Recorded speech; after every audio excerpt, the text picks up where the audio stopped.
All right, good morning, Buckeyes. Let's go ahead and get started. So if you want to turn on cameras, that's great. It's great to be able to see you guys so I can keep track of how things are going, taking notes and stuff like that. Hopefully you guys are all doing very well and taking care of yourselves. What we're going to do today is we're going to start getting into the material that's going to be covered on the last exam. So remember, we will have a last exam during our finals time.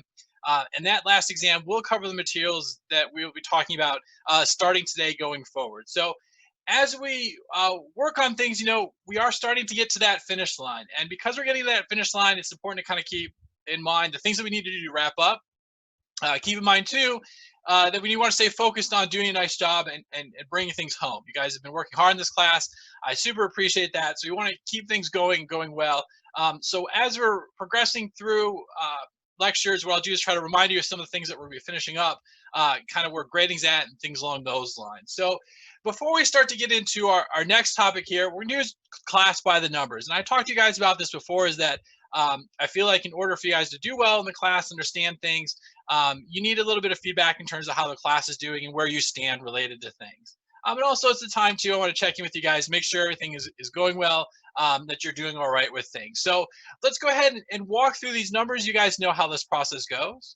Okay, so our first exam was a very solid 81.1. It was outstanding. Solid, stuck with it for the second one. Third one went down just a little bit, but right in that ballpark there. You guys have done a nice job of being really consistent. I was really happy and excited about the fourth exam. You guys had a really high average there. I know that this was assisted by being able to do it at home with the resources of your textbook, lecture notes, lectures themselves. So I know it was assisted, but it was great to see the average continue to go up. I appreciate you guys taking the time to do a nice job with the exam. To think through your answers, to process them carefully so that you can do well in the exam. I know you have a lot going on, a lot of different responsibilities, things that you're trying to address. So I appreciate you guys taking time to do a great job with this. You guys now know how this format works with taking the exam at home. So hopefully you kind of be a little bit more sure of things going forward. You also can adjust kind of studying. One thing I think it's interesting to note is that this will be the first time all the material on the exam will be covered only online. So you'll have to keep in mind that for exam number 4, they actually started some of this material before spring break. So maybe it seemed like a long time ago, and it was. This will be the first time that everything will be online for us. It'll be kind of interesting to see how that works for us. Okay, so that was a fourth exam. Okay, in terms of the quizzes, you can see that we had a good first quiz. We had a big drop off. We had a higher overall average for our third quiz, but keep in mind that was out of 12 questions. Unfortunately, I don't have the grade for you for the fourth quiz.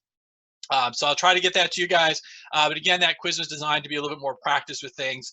Keep in mind, we do have one last quiz assignment. I will get that posted for you guys, get it kind of settled, and give you a date for that. That'll be something that'll be coming up. Okay. As a reminder, too, there is quiz extra credit. Just as a reminder of the details, you can attend tutoring sessions to receive extra credit. For every 3 tutoring sessions you attend, I'll replace your lowest quiz grade with a 10. And you can do this for up to 3 quizzes, so attending 9 sessions maximizes your extra credit opportunity for the quizzes. You'll see the tutoring session times, those have stayed consistent. I sent you an email before on how you can join the tutoring sessions through Zoom, so Joe's able to set that up. So please, if you're interested in doing that, jump in, do the extra credit. Again, I won't be evaluating any of the extra credit through tutoring until the end of the semester, because I won't know how many sessions you've gone to, and I won't know what your lowest quiz grade is until the end, so keep that in mind, but make sure that you're continuing to sign in. Also related to extra credit, this is something that came up. Still is the music extra credit opportunity. You can earn 5 points of extra credit by relating a concept that we talked about or will talk about to a song. When you're done with this, when you've written your assignment up, you can send it to me through email. I'll then work with you a little bit and then make sure that you cover all aspects of it. And then I'll send it to you. You can only do this once for extra credit, so keep this in mind. The other important thing to note with this is that to earn the extra credit, you must have your song approved by me before the last day of class, meaning that we've gone back and forth and we finalized your music extra credit. So you might get it right away. It might take us a few tries to make sure everything looks good, but that will be something that you can still do as an extra credit opportunity. going on to module outline, and then I'll kind of pause, see if you have any questions. I did a nice job on the first one, saw an increase in the second one. That was great. Average for the third one was right around there too. Unfortunately, I don't have the module outline for you graded. One of the things I want to note, kind of going forward, is that it will take me longer to get grades back to you. Usually scoring the exam doesn't take long at all. It took much longer because I was hand scoring it. The other thing too with this is that I'm going to focus on kind of bigger things, making sure lectures are ready to go, getting the information out to you guys, keeping the class generally on track. That's going to take priority and takes a lot more time now, over spending time grading. So keep in mind that with grading, that it's going to be kind of slower with things, and then I may not be able to get that to you right away. But you guys kind of know what you normally do on these things. So if you're calculating your grade, making estimations, you can use kind of average grade that you've done in the past. I see I have a question. How do you know that we've been to a tutoring session? Do we tell you or sign in? You're going to tell when you sign in. When you go to the tutoring session, you'll sign in. So you don't need to tell me that you've attended tutoring. You simply need to make sure that you just sign in with Joe once you've gone. Then you're all set there. So there's nothing you give to me. I get a report from Joe of people that attended at the end of the semester. Another question is, when will grades be unlocked? So I will not be unlocking grades. The reason why I won't be unlocking grades on Carmen is that Carmen doesn't necessarily calculate them correctly. And so because of that, it's misleading to students. You can always calculate your grade by taking the total points that you've earned and dividing that by the total points that we have accounted for. So I don't know what that current number is. I'll try to take a look at that, have that for you on Thursday.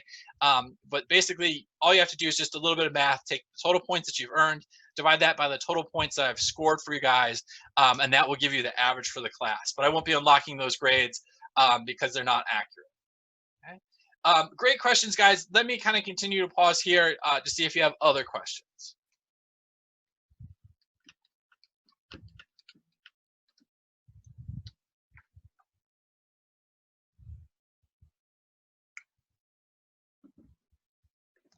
All right, let me share just a last little bit, and I'll pick up any kind of last questions.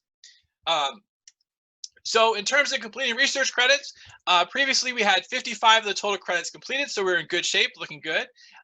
We had 7 students completed with all the credits. That was outstanding and good shape. I'm happy to say that we're really right on track for finishing things up. So currently 75% of the total credits were completed by class, and 17 of you guys, just a little bit under half a class, are all done with your research credits. So that really is outstanding. I appreciate you guys staying with this. Hopefully you are getting a little bit of the benefits, being able to complete the studies online instead of having to come to the lab. So make sure that you're doing that. Now is the perfect time to be doing it. I know some new studies have been released online. I'm working on one as well to help out with giving you guys more possibilities. So please make sure you wrap this up and do a nice job with it. Remember, with the research credits, they're now going to be due April 26th by 5 o'clock. So that's the Sunday before finals week. The faculty pushed it back as far as we could to give you guys the most time to do this. Okay? In terms of the credits, to earn your credits, you can do any combination of experiment research credits or an alternative written assignment. So if you've done the alternative written assignment where you've looked at a science article, you can do that. You can combine that then with the experiment research credit. So however you guys want to do that, you're welcome to do that. Okay? Each alternative written assignment is also worth 10 points. So again, those instructions for the SONA system are on Carmen if you want to do a written assignment rather than do one of the online assignments. And remember too that you can do extra credit through research. So once you've gotten the full credits, so 10 credits, you can do up to 2 more for 20 points added onto your score. Okay, so again, just kind of reviewing the credits. The big thing is that it's due April 26th, making sure that you're giving yourself some time to get those credits done and get them out of the way. Okay? So with that being said, I'm going to pause, make sure that I answer any questions you guys have. So I'll pause for kind of a minute or two, make sure that we're set. It's a little more difficult because I can't see you guys. So if you have questions, either jump in through just sharing in them, or you can go ahead and type them out in chat. So I'll wait a minute, see what questions we have before we'll go ahead and start getting into material once we address kind of one last fun piece from the previous lectures. Okay. If you're all good and you don't have any questions, please type that out in chat too. Get a little bit of feedback from you guys. Make sure we're in good position.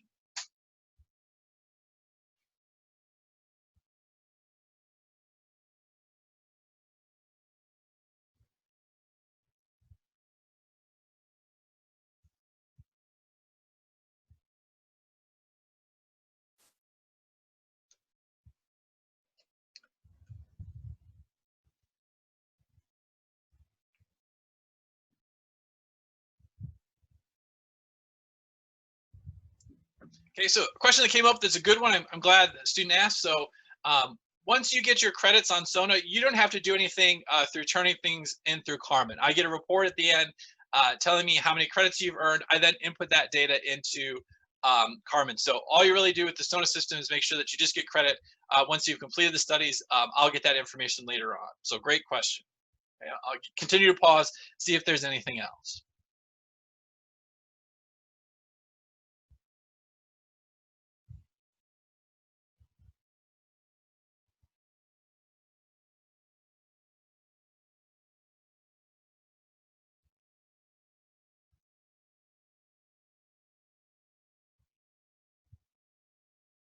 All right, so it seems like we're in good shape. Haven't heard anything else. If something else comes up later on, don't hesitate to let me know. I can always kind of take a step back to address these things. So one of the things I want to do is, before we start getting into new material day, is kind of address one last kind of fun piece of why you should learn about operant conditioning. So sometimes we're kind of moving forward, we're talking about different concepts, different ideas, and you might say, well, hey, when am I going to apply this?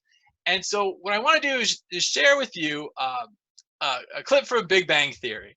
And the reason why I want to share with you is because the idea of operant conditioning was kind of its entire storyline for one particular episode. And what's interesting about it is that even though they have science writers working with him on the show, they actually got operant conditioning wrong. Okay, so this is not to say that you should learn about operant conditioning just to, be able to be in good shape for if you're on a showrunner on a TV show, but more so to kind of show how there's different times that you're going to need the things that we're talking about, how it's going to become relevant. So I'm going to show you the clip. I'm going to see if you can then identify where they make the mistake with operant conditioning. So hopefully you'll find it interesting and funny. But again, kind of showing a little bit tongue-in-cheek, why we want to learn these different concepts. So let me show you the video. Give me just a second to switch over.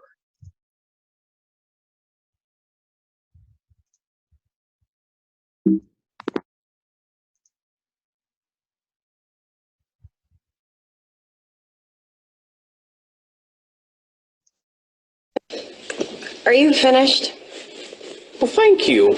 How thoughtful. Would you like a chocolate? Yeah, sure. Thanks. Oh, sorry, Sheldon. I almost sat in your spot. Did you? I didn't notice. Have a chocolate. Thank you.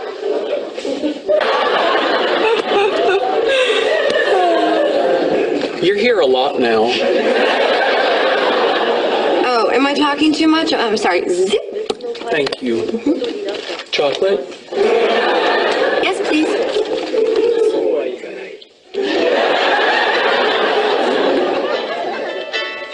Oh. Hey, Kim. Yeah, you know what? Hold on. Let me take this in the hall.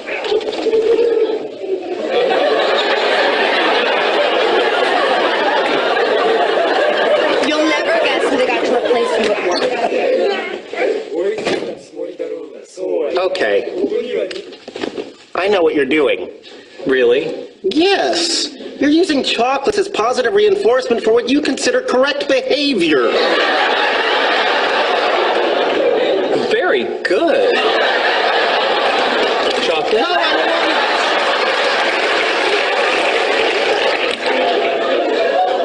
Sheldon, you can't train my girlfriend like a lab rat.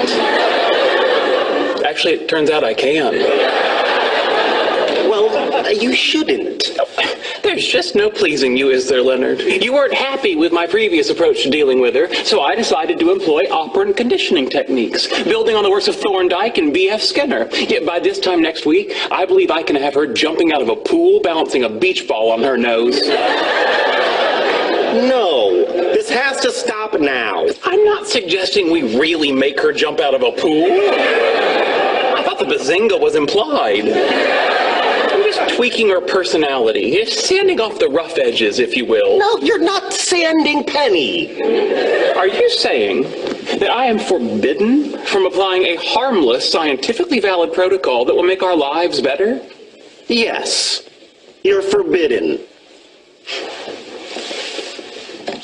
Bad, Leonard.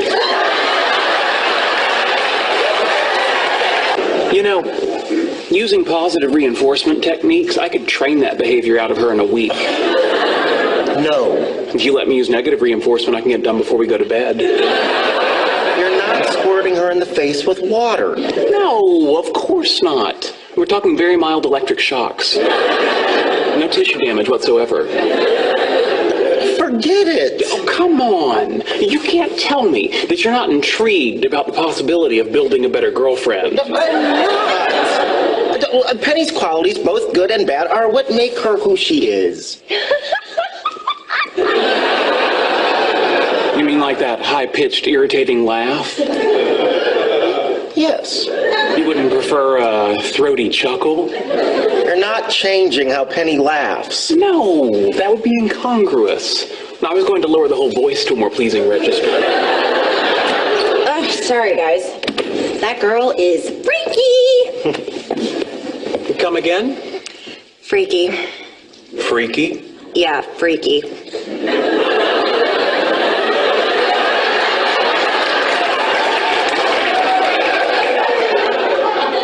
Have a chocolate. Thank you. Well, I'm going to make some warm milk and then turn in. I trust if you two are planning on engaging in amorous activities, you'll keep the decibel level to a minimum. Of course. Thank you. You're so good. Unbelievable.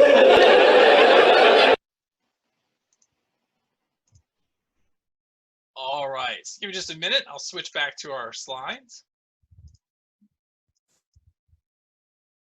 All right, so where did they make a mistake? Did you catch it? Okay, so let's see if you caught where they made a mistake. So I might have misheard, but I believe he said negative reinforcement to spray water, but in reality, that would be negative punishment. Okay, and why do you think it's negative punishment? Because you are, or no, it would be it would be positive punishment because you are administering an adverse stimulus. Okay, so great response. I love you jumping in. That's exactly the mistake they made. Okay, so I talked about receiving water, or shock, I should say in this case, as negative reinforcement, when in fact it's positive punishment. Okay? And so what's interesting about this is that they made the mistake. They actually, in the following season, went through and tried to fix the mistake. So they actually talked about how this mistake happens all the time in TV. They showed a clip from Ghostbusters where Bill Murray makes the mistake. And what's interesting is if you watch that clip, they also got it wrong. They still explained it wrong. So I must admit, I ended up watching the last season of Big Bang Theory in part just because I wanted to see if they would come back and try to fix their two mistakes.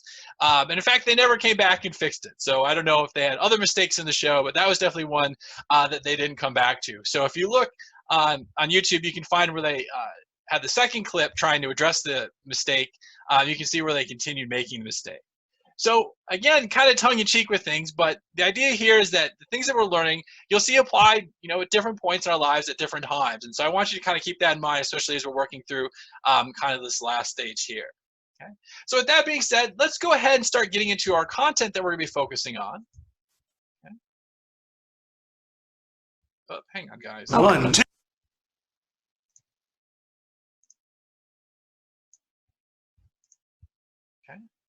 And so what we're going to start to do is we're going to start talking about personality. And so personality is our next overall theme. And what we're going to do today is we're going to focus really specifically on kind of putting together the basic foundation of personality. So a little bit of a history lesson, walking through how personality was thought about, okay, how we got to the definitions, operationalizations we have today.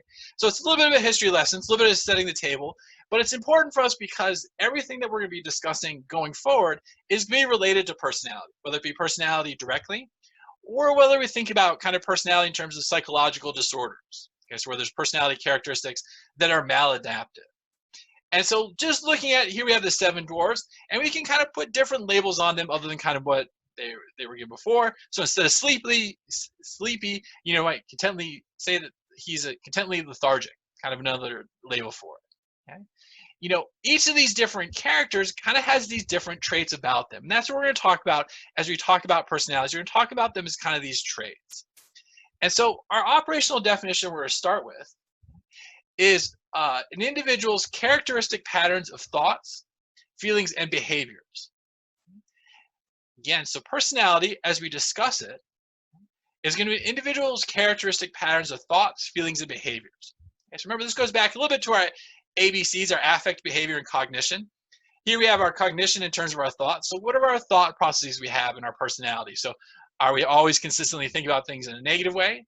Are we kind of more optimistic in our thoughts? Our feelings in terms of that affective response that we have, kind of the mood that we have, are we kind of more upbeat and pleasant? Are we kind of more downtrodden? And our behaviors, are we engaging with others? Are we systematic and careful with our behaviors? All of these are parts of personality. And the key thing I want to highlight with this definition of personality is actually what's in brackets here. And what's in brackets here is saying that this persists over time and across situations. Okay, so we'll talk about how that's a little bit tricky across situations, but the idea is that once your personality is established, it starts to be that way for almost the entirety of your livelihood. Okay, it might change a little bit, especially in this age group that you're currently part of, but it'll start to become more solidified, and you'll start to make decisions, act in ways that's always consistent with this personality. So again, personality, individuals, characteristic patterns of thoughts, feelings, and behaviors. And so what I want to do is spend some time thinking about how we got to this definition. Okay? And in order to do that, we're going to talk about our psychodynamic, psychoanalytic theories. Okay, so for the first time, we're finally getting into kind of psychodynamic theories, psychoanalytic theories. We're going to start tapping into research and ideas by Freud. Okay, so we actually managed to make it all the way almost to the end of the semester before we brought up Freud. And we'll kind of talk about why that's the case as well. Okay. So for our psychodynamic, psychoanalytic theories, the idea here is that there's theories of human personality focuses on inner forces that interact to make us who we are. Okay, so these inner forces are what making us have consistent thoughts, behaviors, affect over a multitude of different scenarios over the course of time. And so the idea behind these forces is that there's forces kind of drawing us one way versus another. And it's how we reconcile those forces that makes us who we are. Makes us who we are, makes us our personality. And so we see is that one of the most basic ways of these forces that we have is this conscious and unconscious. So our behaviors, our emotions, and our personality develop as we think about our conscious and unconscious processes. So the idea here is that there's a lot, according to Freud, that goes on that we're not aware of, we're unconscious of. Okay, so these are thoughts in the back of our mind that we're not thinking about, we're not processing, we're not evaluating, but they are guiding our behaviors. And sometimes these are unconscious processes because we're not aware of them. Sometimes it might be unconscious processes because we push them aside. Okay, we repress these thoughts, these desires. But in addition to these unconscious processes, we see that we have conscious processes, things that we are aware of, okay, things that we are being mindful of. And so what happens is our behaviors, our emotions, this personality develops as we reconcile these. Okay, so you might have a desire to be resting in bed, watching it rain. You know, unconscious processes might be kind of driving you towards that, making you feel kind of lethargic. But your conscious might say, well, hey, I need to make sure, though, that I'm taking good notes, you know, processing the information, I'm staying on top of my classwork. And so your behavior or personality starts to develop as a function of this kind of interplay happening over and over again. Okay, so you have enough practice with this idea of trying to understand our unconscious processes, relate them to our conscious processes, and resolve these difficulties between the two, that eventually this starts to make up who we are. We make these decisions consistently over and over again, kind of helping us then to identify a personality.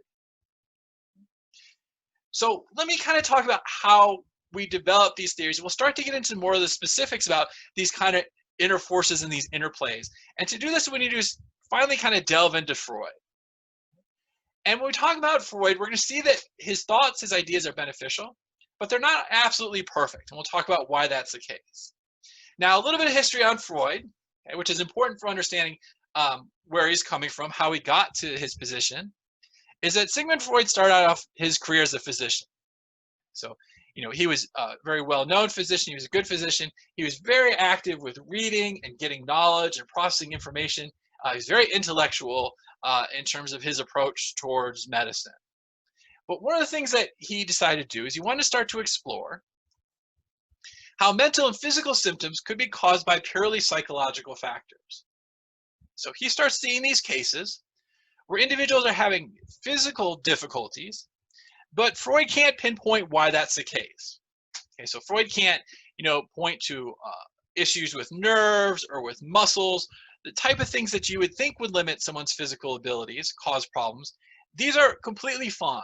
Okay, they're not damaged, they're not impaired at all, but yet individuals are not able to use their limbs, or they might have other physical symptoms that are caused purely by these psychological factors. And so he starts to see this kind of really unique group of individuals who are having what we call psychosomatic disorders. Okay, psychosomatic in the sense that they're kind of psychologically based phenomenon for why someone's having difficulties with their functioning, with their basic biology.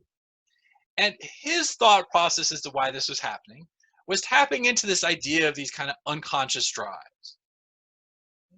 So he became aware that many powerful mental processes operate in our unconscious without our awareness. Okay, so you might be guided throughout the day by unconscious processes. You might be headed towards the refrigerator because an unconscious process is telling you that you're hungry. We have different circadian rhythms over the course of the day. These are kind of unconscious factors that might influence when we're more tired, when we're more alert, when we need to take a break. And so Freud's saying that, well, hey, part of what's happening with these physical responses is that we don't have an understanding of what's going on in the unconscious, that this mental process might be impinging on this person. So it might be the case that someone isn't able to use their hand. Okay, so their fingers won't function well, they have limitations manipulating objects in their hand, not because there's physical damage such as nerve or tissue damage, but because maybe someone feels really guilty because they hit someone with their hand. Okay, maybe they hit a partner, hit a friend, maybe hit a child, and they feel guilt because of that. And because they feel this guilt that's in their unconscious, and they're not aware of that guilt, okay, it's causing that guilt to manifest itself in terms of this physiological disability where their hand isn't working the way that they want it to. And so again, for Freud, it's not necessarily a medical condition where you can just address it through surgery or medications, but rather it's something that you have to deal with, this factor that's outside of our awareness. And from seeing these type of patients, Freud grows an insight into a theory of structure of human personality and its development. So this insight, this idea that we have an unconscious, which in the case of Freud is demonstrating itself by people having difficulties physically working, that maybe this is an insight into how the human personality is developed, okay? How we develop these kind of traits, these characteristics, that's affect behavior that we have throughout our lifetime that kind of defines who we are. And so where we start to see this, where it might start to become most familiar to you, is in his name for this. So his name for this theory and his therapeutic technique is psychoanalysis. Okay, so we'll talk about psychoanalysis in terms of breaking down processing these drives, dealing with our conscious and unconscious. And we'll also talk about psychoanalysis as a therapeutic technique. And we'll talk about where it has value, where it's made contributions, where it's kind of changed over time. So I'm going to pause at this point because we're kind of setting up some of the basics of Freud. I want to make sure that we're set with this before talking about some of his basic principles that kind of define who Freud is. So I'm going to pause here. If you're all good, let me know over chat. If you have questions, also let me know.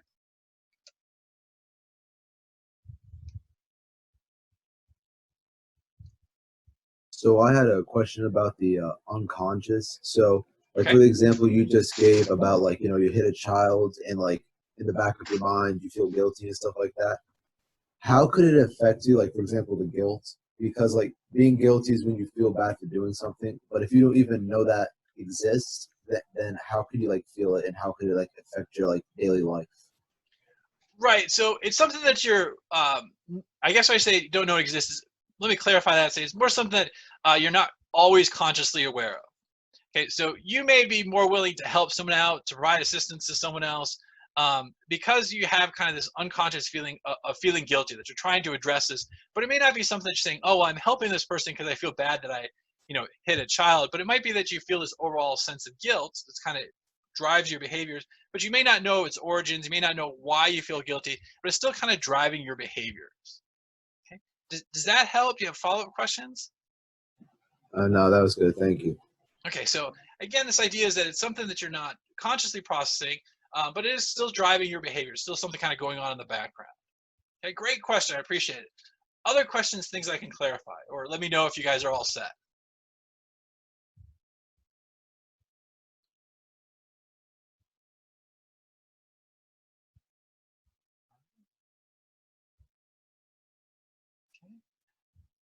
So let's go ahead. Looks like I can get a few responses saying we're good. So let's go ahead and go forward. Again, if you guys have questions, we can always take a step back because I know it's a little bit trickier doing it this way.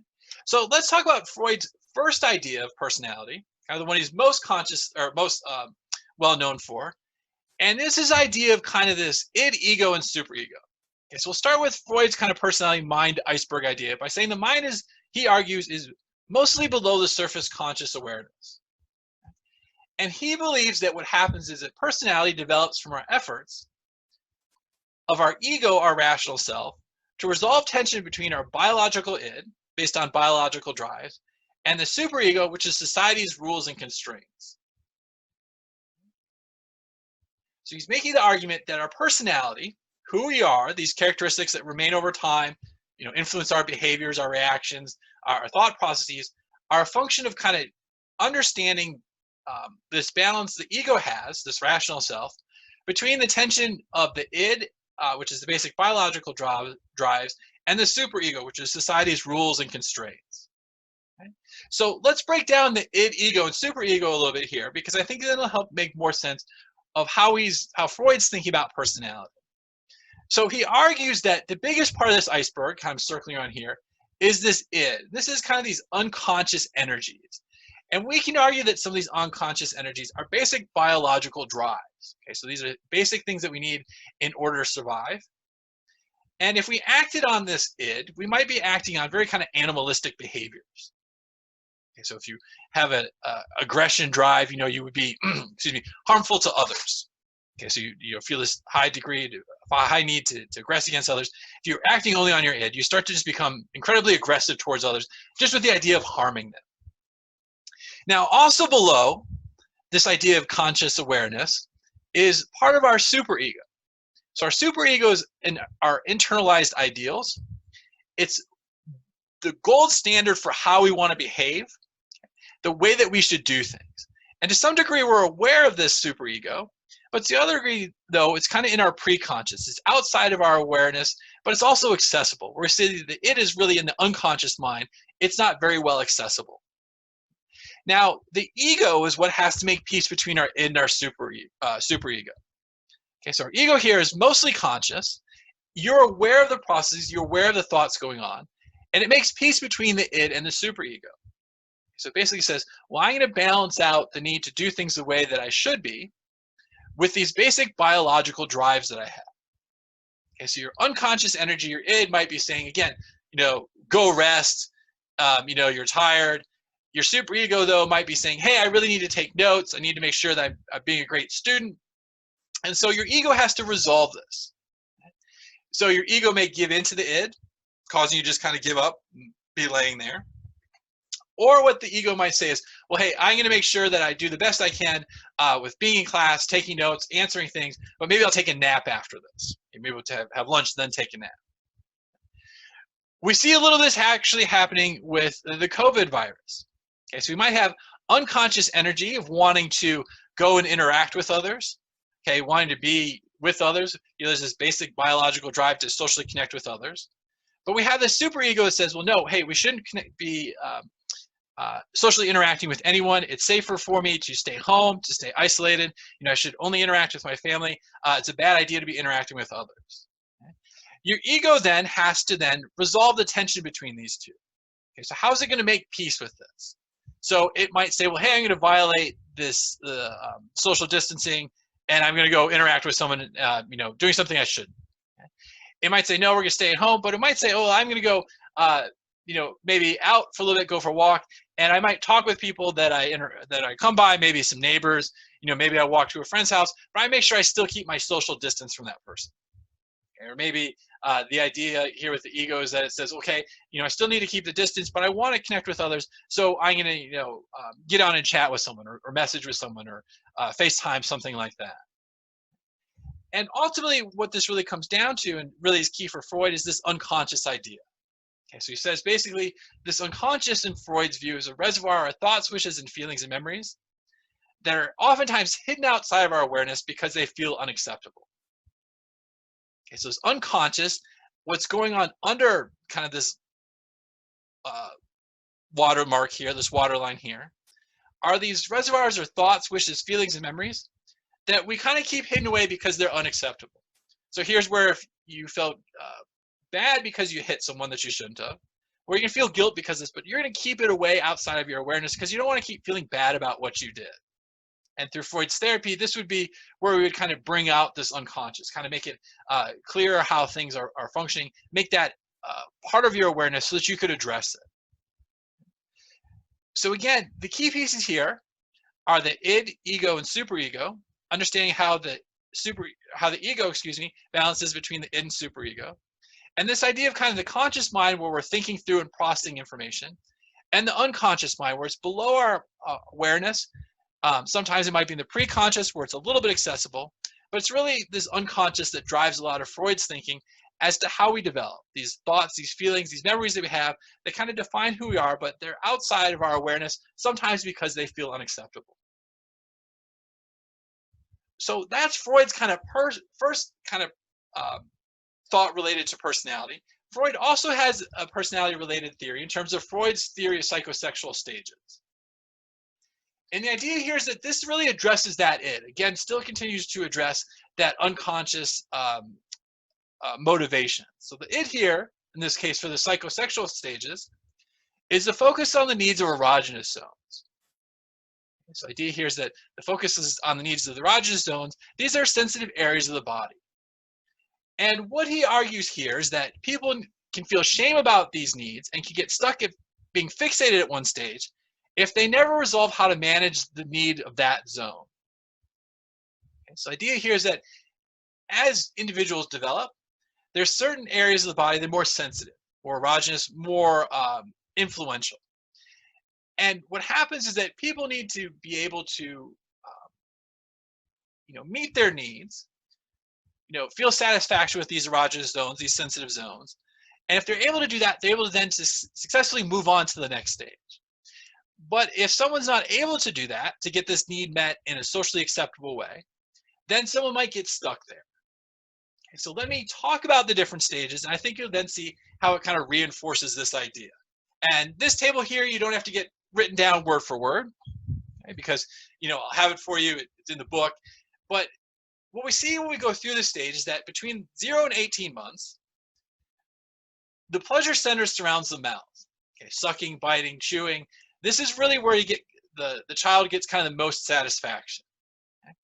When we think about this particular age range, what's going on for children in this particular age range, going from 0 when they're first born all the way to 18 months?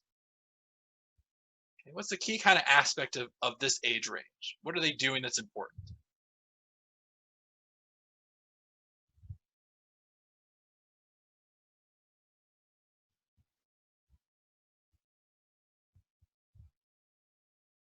Okay, so what's a kind of defining feature between a mother and their child that makes this this stage particularly distinct?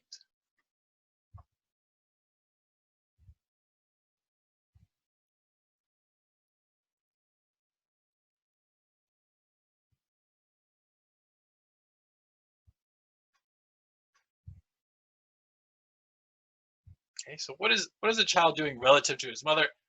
How is it getting its nutrients? How is it sustaining itself?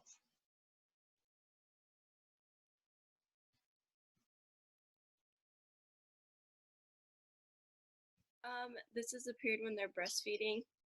Okay, all right, so perfect. That's exactly what's going on. So for kids at this age, okay, they're breastfeeding. So that's why it's such a pleasure center. That's why it's so important. So great answer. And you guys relate this back to our different stages of development. At this stage too, kids put everything in their mouth. Okay, so we talked about how problematic this is. Part of the reason they're doing that is they're exploring. Part of it, according to Freud, is that this is this sensitive area of the body. This is this erogenous zone. And the idea here is that if individuals are able to get that need met, so breastfed, secure, appropriate pleasure center related to the mouth, that they'll go on to be successful. But you might hear people that are kind of oral, well, they always have to, even as adults, have something in their mouth. Okay, maybe you might say that individuals who are smokers didn't make it through this psychosexual stage because they still have a focus on the pleasure center of the mouth. They need to have something in their mouth all the time. Now, in the anal stage, okay, according to Freud, this is going to occur between 18 and 36 months. And in this case, the pleasure focuses on bowel and bladder elimination and coping with the demands for control. Okay, so thinking likewise, as we did in the oral stage, what's going on for kids in this stage? Okay, what's the developmental milestone in this stage?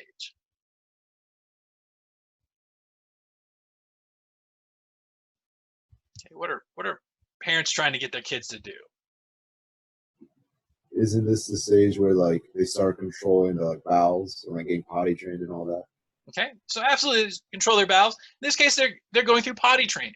Okay, so absolutely. So in this case, you know, they're trying to get the kids to be able to hold it, wait till they can get to the bathroom. You know, they're no longer able to just go in their diaper. So there starts to become this demand for control. And Freud would say that there's pleasure as a result of this, is being able to control your bowels and bladder elimination. And that individuals who are able to successfully get through this stage are able to move on. But we might say that someone who doesn't get through the stage, we might even say, well, hey, this person's kind of anal. And you might have heard that expression for individuals who have to have everything just the exact right way. Okay, so everything has to go through step by step. In this case, you'd argue that those kind of individuals are quote unquote anal because they have this high demand for control. They never were able to really establish a way successfully in this age range of 18 to 36 months to meet that demand for control. So working our way through in the phallic stage from 3 to 6 years, the pleasure zone is the genitals, and that's coping with incestual sexual feelings, easy for me to say. And we'll talk about that here in just a minute. Okay, but the idea here is that children in this age range are trying to deal with the fact that they have an attraction, they have admiration for their parents, okay, especially same-sex parents, and so they start to kind of have to deal with this stage related to this. Okay? Freud says latency occurs between 6 and puberty, meaning that there's really no sexual feelings. It kind of goes dormant. It's not really anything going on in the stage, but then we see the genital stage occurring from puberty on, where we have a maturation of sexual interest. The pleasure zone becomes our biological areas associated with sex. And so that's the idea, is that Freud says, hey, if we can successfully manage these different erogenous zones, meet the demands, meet the desires of these erogenous zones, then we're able to be successful in terms of developing. So let me give you kind of the male and developmental issues that occur in this phallic stage, and then I'll pause to see what kind of questions you have as we kind of think about these two big pieces of Freud's theory, the id, ego, and superego, which we just talked about, and Freud's theory of psychosexual stages. Now, for males, he argues, males in this age range of 3 to 6, is that boys in this phallic stage seek genital stimulation. As they do this, they begin to develop unconscious sexual desires for their mothers and hate their followers as a rival, fearing guilt and fearing punishment. And the idea is that this name came from the Greek mythology of the story of Oedipus, and so he labeled it as the Oedipus complex. And so I'll give you briefly the story of Oedipus, okay, just a quick synopsis that I found earlier today. You never quite get the story right, so I wanted to find it ahead of time. Okay, so bear with me here.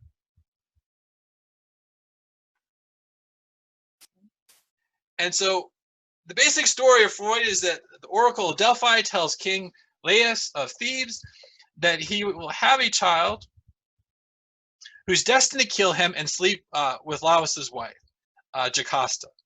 If I get the names wrong, apologize. The boy's own mother. When a baby comes along, the king pierces his ankles and leaves him on a mountainside to die. A shepherd finds the baby, though, and takes him to King Polybus and Queen Merope of Corinthian. They name him Oedipus and raise him as their own. One day, Oedipus goes to the Oracle of Delphi to find out who his parents really are. The Oracle doesn't see fit to tell him, but she does tell him that he's destined to kill his father and sleep with his mother. Oedipus tries to run from his fate, but ends up running right into it. He kills Laius in a scuffle at the crossroads, so he kills his father, not knowing it's his real dad. Later, he wins the throne of Thebes, unknowingly marrying his mother after answering the riddle of the Sphinx. Several years later, several children later, Oedipus and Jocasta find the truth of everything with the unwilling help of a seer. Jocasta, the mother, hangs herself. Oedipus stabs out his own eyes. Okay, so that's the basic, brief version of the Oedipus story. And so Freud kind of co-opts this labeling to fit his thinking, because he talks about how, again, boys in this case having sexual feelings towards their mother. And because of this, though, they start to see their father as a rival, and they start to feel guilt because of this. They feel like they might be punished. Now, the way Freud argues that children, boys I should say, resolve this issue is that instead of trying to get their mother's attention, okay, boys identify with their fathers rather than see them as a rival. Okay, so rather than competing with fathers for the attention of the boy's mother, they start to then say, well, hey, I'm going to be like my father. Okay, and to the extent that boys are able to do this, Freud would say that then the boys have successfully matured. They've taken on these appropriate gender roles, and they move past this idea of these unconscious sexual desires. Again, that unconscious below threshold desire. Now, this is, one way that Freud explains what happens in terms of boys in this phallic stage, dealing with those incestuous sexual desires. Okay? And he kind of plays it out this way. But don't worry, ladies out there in the internet world, he didn't leave you out. Okay? So he says that females also have developmental issues in terms of the Electra complex. Okay, so I'll read the Electra complex story, kind of give you the gist of what it is in terms of Greek mythology. So in Greek mythology, Electra appears in plays by Greek writers. In their work, Electra was the daughter of Agamemnon, the leader of the Greeks in the Trojan War, and his wife. I'm not even going to try that one. While Agamemnon was away at war, Clemenstra took on a lover named Aegisthus. They plotted to murder Agamemnon when he returned. They also wanted to kill Orestes, Agamemnon's youngest son, but his sister Electra rescued him and sent him away to live in safety. As an adult, Orestes returns home with his cousin Pleiades to avenge their father's murder. Although Electra disguises himself to enter the palace, Electra recognizes him. She helps her brother and Pleiades murder Calestria and Aegisthus. It was said that Electra then married Pleiades. Okay, so it sounds more like a soap opera than anything else, especially when I'm butchering names and things like that. But the idea here is that there's kind of this incestuous feelings going on. There's this kind of desire to kind of process things in a way that women still have to kind of resolve their issues developing. Okay, so I think about Freud's kind of theory here, and I look at Evie, and I say, there's no way in the world she's experiencing this Electra complex. In fact, this was a spring break a long time ago. And so the idea here is that when we talk about the Electra complex, is that a young girl is initially attracted to her mother, a young girl is initially attached to her mother.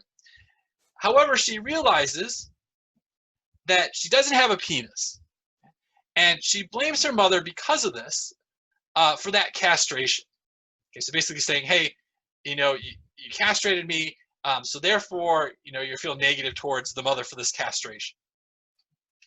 At some point then, Freud argues, girls begin to identify with their mother because they worry instead that they'll lose her love. Okay, so this idea here is that at some point, girls, because they feel bad, accusing their mother of castration, and instead they kind of identify with their mother so they can continue to have the mother's love. Okay? So in summary, I'm waiting for at some point, now that Evie's 6 years old, for her to come up to me and say that she's upset with her mom, with Katie, because she's been castrated. I don't think that'll happen. I'm not holding my breath for that one. So this kind of sets up Freud's way of thinking in terms of personality between the id, ego, and superego. It also helps us kind of understand how Freud sees development in terms of males and females going through these psychosexual stages. So I'm going to pause here because we're going to make a little bit of a transition to see if you have any questions, things that I can address for you guys.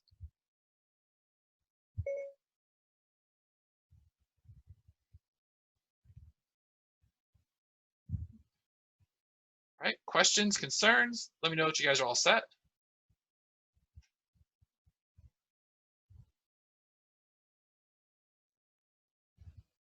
Sorry, guys, I'm trying to get something set up here. Okay.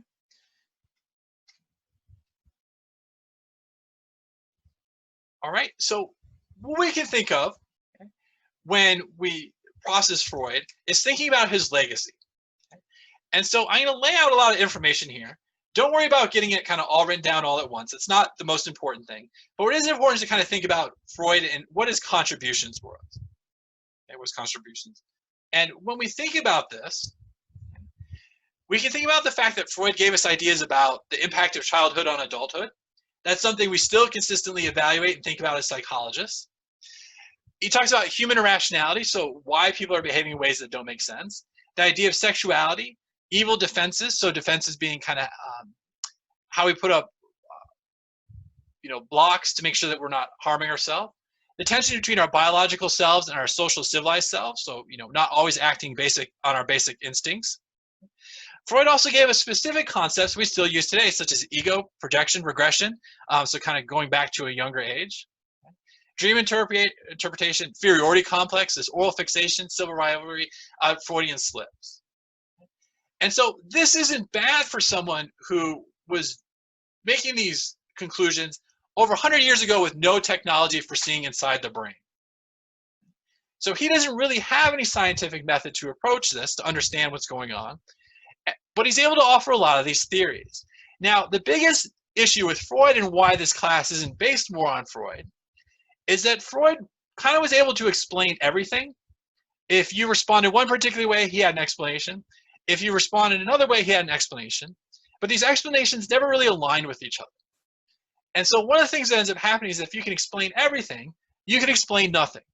And so what we ultimately see with Freud and his thinking is that he's not actually able to use any of his thoughts and ideas to predict what's going to happen, but rather post hoc explanations for why things happen. So after the fact, giving some type of rationale.